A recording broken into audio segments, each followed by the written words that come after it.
Yo, what is up guys? It's me, Zachary, back bringing you another episode. I really hope you enjoy this one. I've been putting a lot more work into the channel as of late, and it makes me feel good. I've been putting a lot of work into these videos. Been working on this one for like the past 5 or 6 hours, and I think it turned out pretty good, but let me know what you guys think down in the comment section below. But now that we have that out of the way, I guess here's the video. To start off the day, after the Boston Celtics managed to defeat the Toronto Raptors thanks to Kyrie Irving and his 27 points and 18 assists last night, Kyrie Irving did something that I don't think anyone saw coming, as after the game he admitted to the national media that he himself had called LeBron James to apologize for how he acted during his time in Cleveland, noting how hard it is to truly be a leader, and he wanted to let LeBron James know that he was sorry for trying to make it all about himself and trying to be the guy himself when he wasn't cut out for that role with the Cleveland Cavaliers just yet. This is something that it was a big deal for me because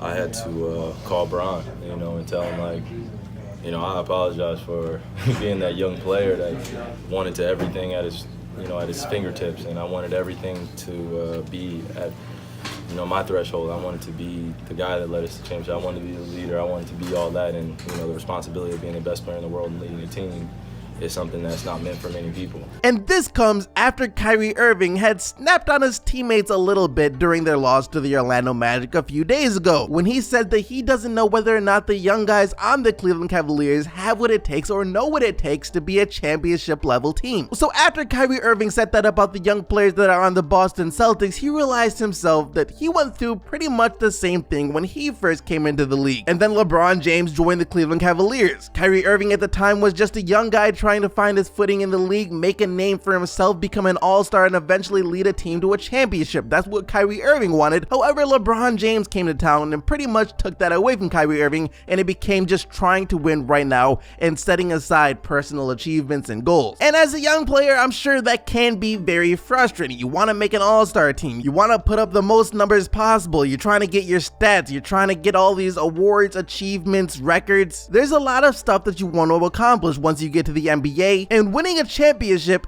isn't something that's as high on the priority list for a lot of young players compared to a player like LeBron James at the time, who had already won a couple of championships and was now really trying to win one in Cleveland. So you can definitely see where Kyrie Irving is coming from here, and the fact that he did apologize like this to LeBron James and then admit it to the media, that's a great sign right there, because a leader isn't someone that's always supposed to be right, and a really good leader has no problem admitting to when they were wrong and going back and apologizing and admitting their mistakes. And Kyrie Irving doing this, admitting that he called LeBron to apologize for how he acted, is a great sign, because it shows that Kyrie Irving is on the path to becoming a great leader. He might not be fully there yet because he's only been leading this Boston Celtics team for a little over a season now, but now he has more understanding of what it's going to take and the patience that's going to be required in order to become the leader that the Boston Celtics need him to be. And next up for the news portion of this video, speaking of LeBron James, we just got a little bit of an update on him and the injury that he's been trying to recover from ever since Christmas, as we got word out yesterday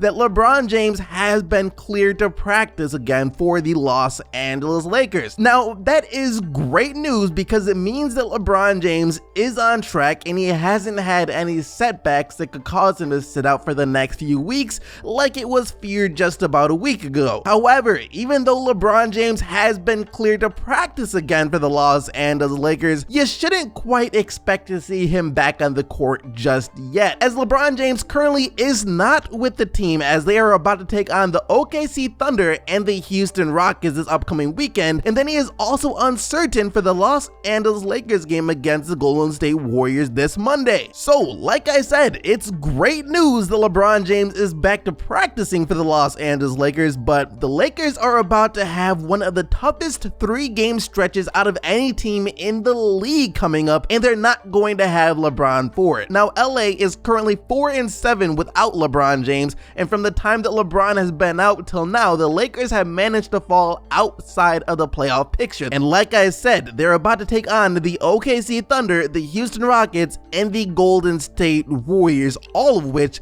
without LeBron James. So it's very likely that if LeBron does really miss that game against Golden State, that the Lakers will go 4-10 without LeBron, and they'll be even further out of the playoffs in the Western Conference in a year which the Western Conference has been as competitive as it has been in a very long time. And for the last news update of the day, this happens to be great news for any Golden State Warriors fans out there, but just a terrible reminder for all of the rest of you. DeMarcus Cousins will be back for the Golden State Warriors tomorrow. Yep, he is set to make his season debut tomorrow. Now, I know a lot of people may have forgotten that DeMarcus Cousins was on the Golden State Warriors, considering there hasn't been that much talk about him so far this season, since he has still been trying to recover from that torn Achilles. But the man is coming back, completing the lineup for Golden State.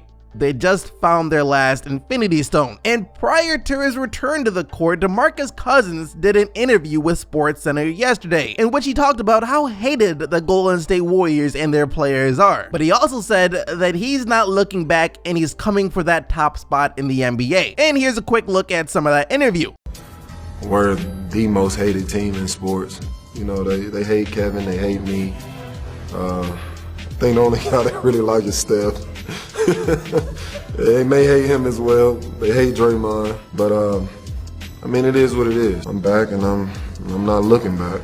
I'm moving forward. I'm leaving it on the floor every night, and I plan on coming back for that top spot.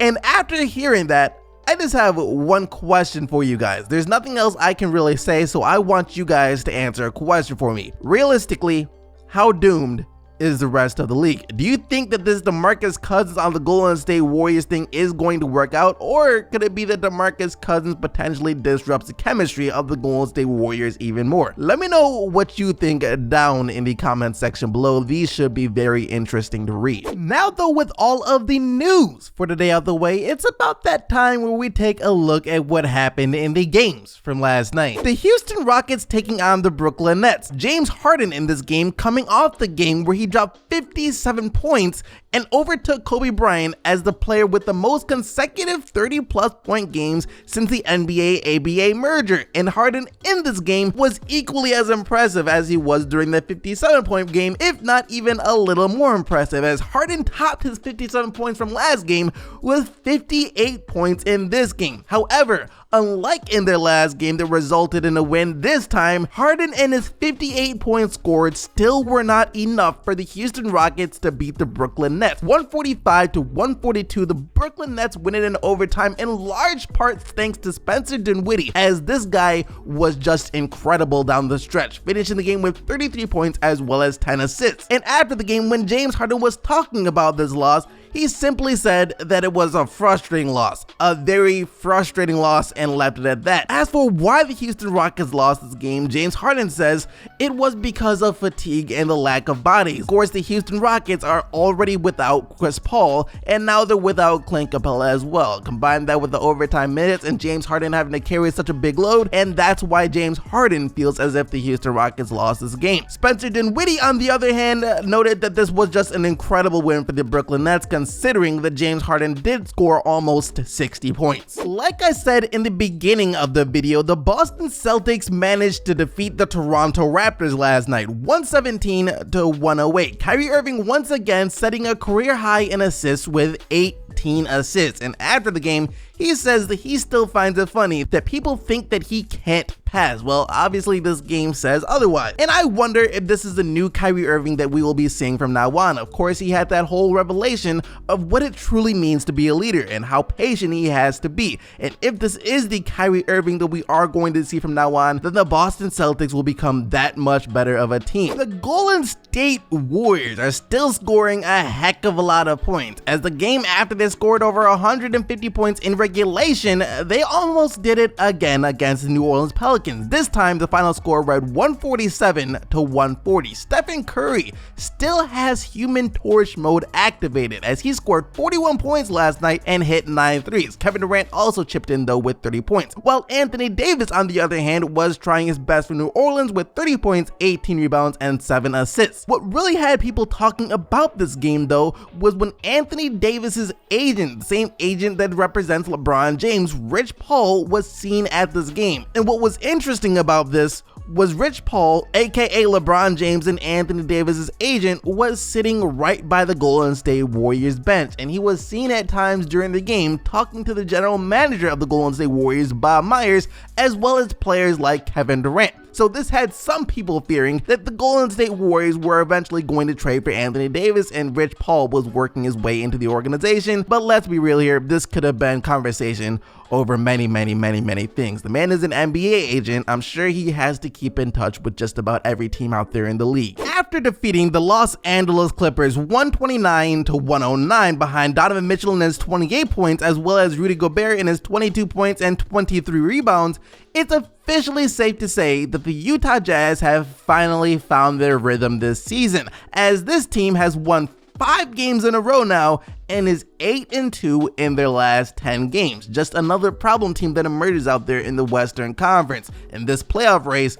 will be very interesting. No team in the NBA has been more dominant than the Milwaukee Bucks this season. And when I say dominant, I mean the Milwaukee Bucks, when they beat a team, they don't just beat a team, they demolish that team. They don't give them a chance. They beat the Grizzlies last night 111-101, and actually, even though it was still a 10-point win and a win that the Bucks didn't specifically have to work very hard for, this game was still closer than a majority of their game, as they have been flat out crushing their opponents. Check this out. The Milwaukee Bucks over their last 13 wins have an average win margin of 16 points. They beat teams by an average of 16 points throughout all of their last 13 wins. That is absolutely insane. It's crazy how much difference just a coaching change can make, from Jason Kidd to Mike Budenholzer, and this is the result that you get. The San Antonio Spurs came back from 19 points down to claim the 105-101 victory over the Dallas Mavericks. Bertans and DeRozan in the fourth quarter were both huge for San Antonio, scoring over half of their points. DeRozan, though, in this game was still very quiet. He only finished with 14 points and 9 assists. The Portland Trail Blazers just claimed one of their freebie wins of the season, going up against the Cleveland Cavaliers. 129-112 the final score in this one. Yusuf Nurkic finally logging his first career triple-double with 10 points, 10 rebounds, and 10 assists, while Damian Lillard dropped 33 points on the night. Interesting fact, though, that there were only 7 turnovers between both teams combined in this game. You know, at least the Cavs didn't turn the ball over much, even though they still didn't play well. And lastly for the day, it may have taken an extra 5 minutes, but the Detroit Pistons were eventually able to come away with the 120-115 overtime win over the Orlando Magic, thanks to Blake Griffin and his 30 points. And now it is time to get into the player of the day, where you guys have the opportunity to vote for who you think was the best player in the league last night by clicking the little eye icon in the top right hand corner of the video. Just remember though that only players whose team won are eligible to win player of the day. And with all of that being said, thank you guys so much for watching the video. I hope you guys enjoyed, and if you did, then go ahead and destroy that like button, as well as make sure that you are subscribed to the channel with post notifications turned on so you can stay up to date with everything that goes on in the NBA on a daily basis. Thank you once again for watching though. You guys already know that you are the real MVPs, but that being said, until next time, I am out of here. Peace!